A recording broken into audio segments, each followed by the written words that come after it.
Hi everyone, what's the story? It's Everia. Okay, so I've decided to do Reddit's no sleep things. I'm only going to do the one shots at the moment to see how people react to these and see how they go on the channel. I watched Laurie Lane's no sleep videos and Hayley Reese's. I think she's done a couple of no sleep Reddit no sleep things, and I love them because they're just so, you really get caught up in them. So I'm just going to try a couple of short ones first and see how we do on the channel and things like that, basically. Yeah, you can tell I've got my camera back. So yeah, this one is by Hayley Jade 1017 and it's called My Son. I saw him again today, Mummy. I glanced in the rear mirror at my son. He was mindlessly running his fingers through a book in his booster seat. Who'd you see, baby? Jamie's wandering hand stopped on a random page. As he tilted his head up with an expressionless stare, I have to admit, for a 7-year-old boy, he was really good at making eye contact. The Melty Men.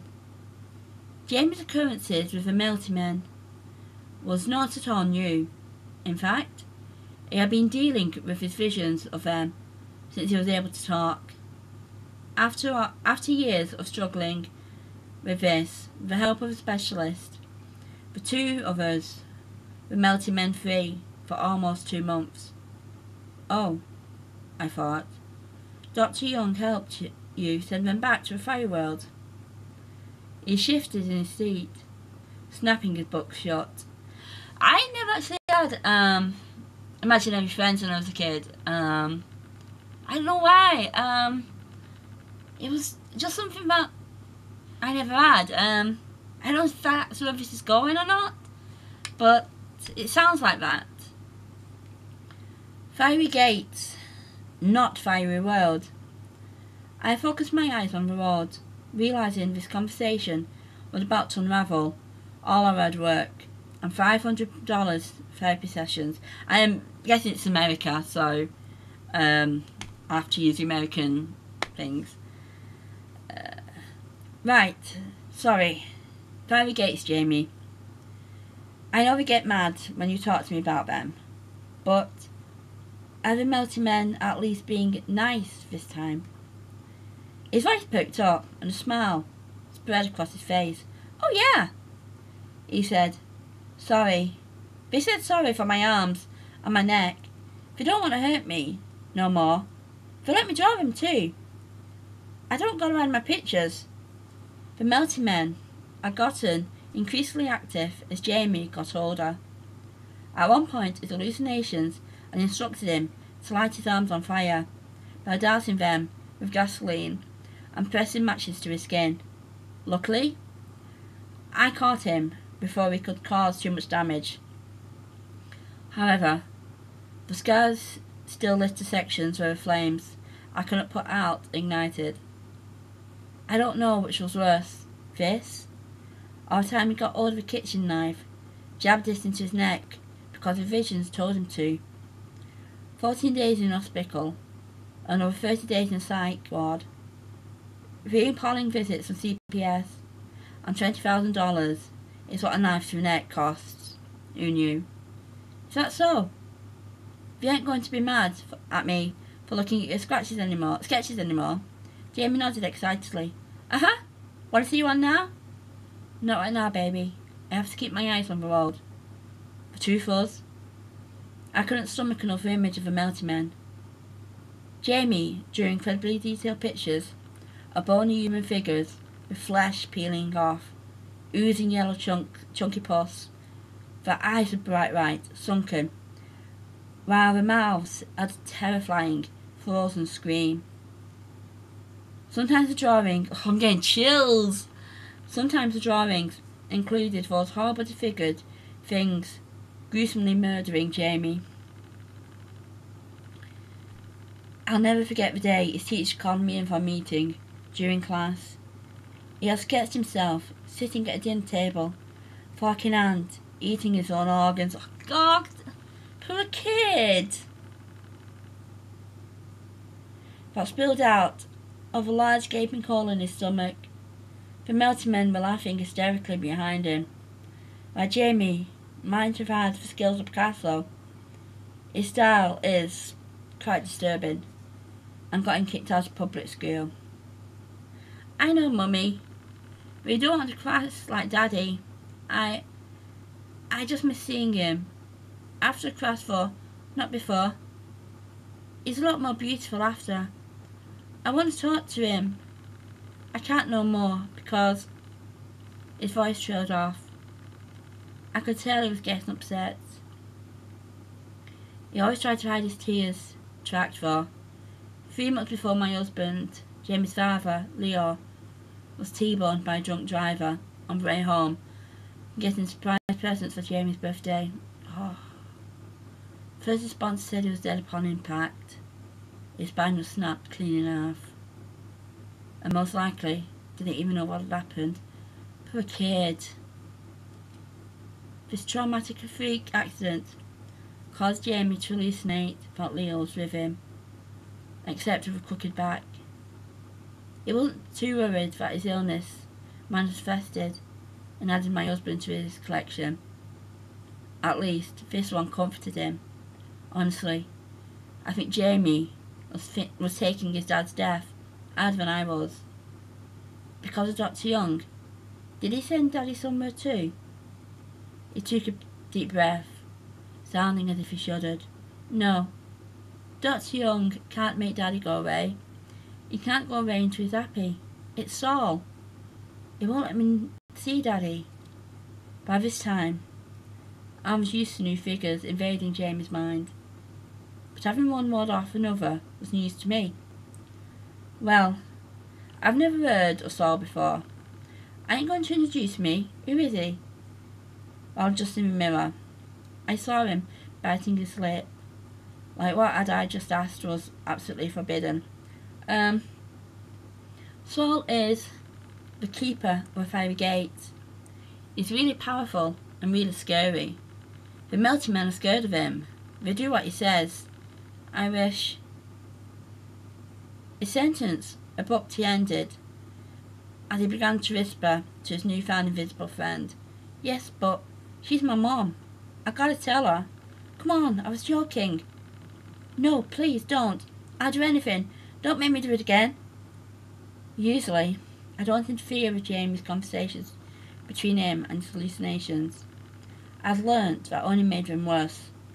But this one caused a lot of concern. Is everything alright back there? His head hung low, anchoring like an injured dog. Saul says, I'm not allowed to talk to you about him. As usual, for some reason. These things he saw.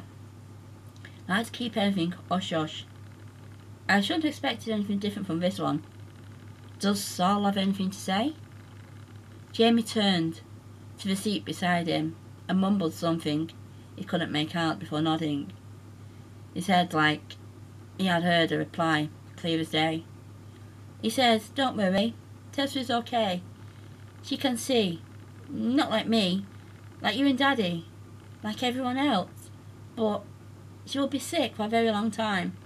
Oh, and she has blonde curly hair, like Daddy. A wave of terror washed over me. I looked down at my growing belly that was stretched out of my clothing. I was 5 months along. I remember the day I found out I was pregnant. After weeks of denying it, I finally mustered up the courage to take a pregnancy test. When I saw the pregnancy sign, the positive sign, I bursted into tears, raining in Leo's arms. We had both vowed to never have another child, because we couldn't bear the thought of putting another human through what Jamie deals with every day. Even though there was a small chance that the fluke in our genetics would happen again, it was one we couldn't afford to take. Our biggest fear was another child that could see like Jamie.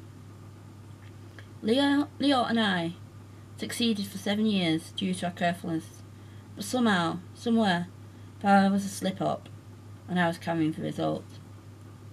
The death of my husband made my pregnancy even harder to deal with. Most of the time, I pretended the baby didn't exist so much. So much so that I hadn't told anyone, not even Jamie. I found out it was a girl. Or she was going to be called Tessa, a name Leo was fond of. I made a U-turn in the road, just as I reached the therapist's office. No doctor could fix this. For years, I succumbed to pinning a diagnosis on my child, just to give myself a sense of relief. I should have known it wasn't schizophrenia, psychosis, imaginary friends. The medications never worked, psychiatrist visits never helped, and imaginary friends can't tell secrets. I felt so stupid. I was so caught up in the idea that he could be fixed. I didn't realise that this was far beyond what any medical practice could handle. It was impossible for him to have an extensive vocabulary that geniuses would blush over at such a young age. It's impossible to imagine these grotesque monsters that haunted him. It was impossible for him to draw gory murder scenes with the skills of trained artists that took 20 years to perfect their craft. It's impossible for him to see his dad, long after he died, describing the love of my life to an absolute T. And it was an extreme impossibility for him to know not only that his sister would have blonde hair before she had even took breath on earth, but also that Tessa didn't have his condition. After all, my son was born blind. I just got chills. That is, I loved that. I absolutely loved that. Oh, wow. Oh, I just got chills all over me. That was awesome. It wasn't frightening. More chilling, and I didn't expect the boy to be blind at the end of it. It was just like I just thought he had a sixth sense or something, or like I was just imagining friends. But I loved that. That's so cool. And like, the reviews on it,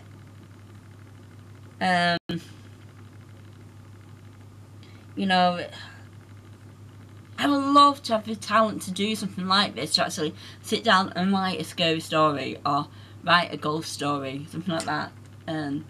But wow, that was so cool. It wasn't too long neither. It's another part. No, there's not another part. But yeah, I really, really enjoyed that. Oh, that was so cool. I loved it. Epic. And like I said, it's by Hayley Jade. Hayley_Jade_1017, and it's called My Son, and it is on the Reddit No Sleep section. But yeah, that is so,